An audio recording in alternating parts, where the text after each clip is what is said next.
The first game of my senior year, I'm in great shape. But unfortunately, I broke my foot. I had never been hurt a day in my life.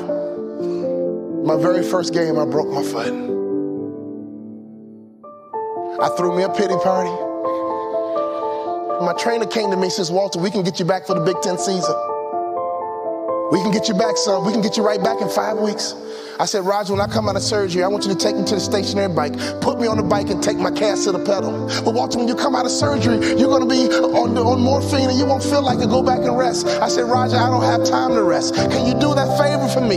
Can you take me to the stationary bike, put me on the bike and take my cast to the pedal? As soon as surgery was over, he carried me to the stationary bike, put me on that bike, and he take my cast to the pedal. And I had a customary workout that was symbolic that I don't have time to rest.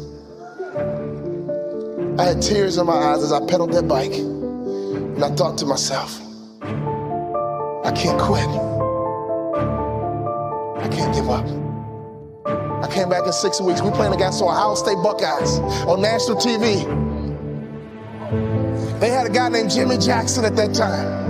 On national TV, me and Jimmy Jackson are going at it. In the first half, I had 15 points, 5 rebounds, and 5 assists. And as the first half ran out, I pulled up for my patented baseline jump shot, and I felt my foot break again. I've been trained to follow through. Every day in practice, my coach would say, Walter, shoot it like you own it, baby. Shoot it like it's yours. Even though I felt my foot break, I still followed through. And my last college basketball shot went in all nets because I've been trained to follow through.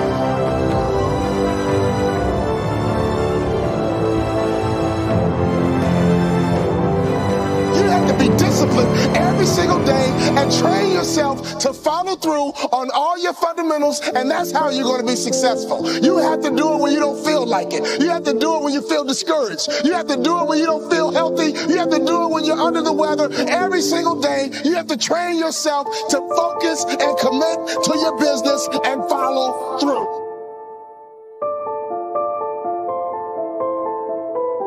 My college career was over. I got offered a job to become a hospital administrator. 2-year program, $75,000 job. And right before I took the job, my daddy called me on the phone. Let me tell you about my daddy. When I was a little boy, my daddy would always pick me up. When he came home from work, he picked me up. When he saw me in the nursery after church, he picked me up.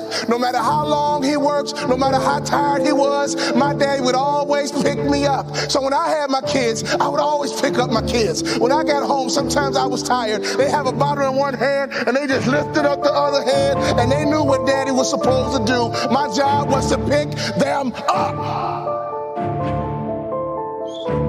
This is a spiritual interaction. When you pick up a child, it is a spiritual transaction. When you pick up a child, you change their perspective.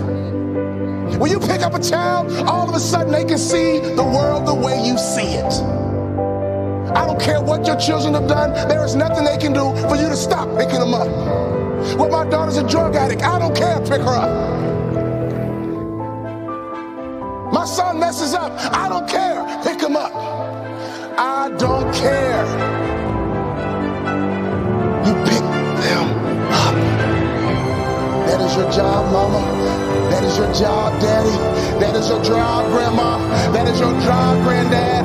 Your number one job is to pick them up and change their perspective. My saddest day, one day, my daddy looked at me and he said, boy, you too big. I can't pick you up anymore. But when he couldn't pick me up physically, he would pick me up emotionally. He would pick me up spiritually. I had a great dad because he would always pick me up. He would always change my perspective. So my daddy called me on the phone. He asked me a question. He said, son, you had a tough year. What's next? I said, Dad, I'm going to be a hospital administrator. He said, not bad, but let me ask you a question, son. Do you believe you're an NBA player? You can't outproduce your self-image, son. If you don't think so, go take the job. But if you believe you're an NBA player, go for it. My dad had the self-control and discipline and waited for my answer. And my answer was yes. You're right, Dad. I can't work the rest of my life. playing in the NBA is a dream I've had ever since I was a little boy. He said, go for it, son. I limped back into my coach's office with a cast on my foot. I said, Coach, what do I need to do to play in the NBA? I asked that question 4 years in a row. With tears in his eyes, he said, son, when I recruited you, I heard you was a mama's boy. But I'm here to tell you, you're just like your daddy. But what do I need to do to play in the NBA? He said, do 2 things you can play in the NBA. Lose 20 pounds and shoot a 3-point shot with range, you can play in the NBA. I think you should be a motivational speaker, son, but if you lose 20 pounds and shoot a 3-point shot with range, you can play in the NBA. I lost 20 pounds, and every day I would shoot 500 shots a day, every single day. I got invited to training camp with the Dallas Mavericks, and not only did I make the team, I became the first ever undrafted rookie free agent in the history of the Dallas Mavericks to start opening night. Could you imagine what was going through my mind? I had not started a basketball game since high school. I got to the arena and they dimmed the lights and they put the spotlight right on me. Right through the spotlight, I saw my mom, my dad, and all my brothers and sisters.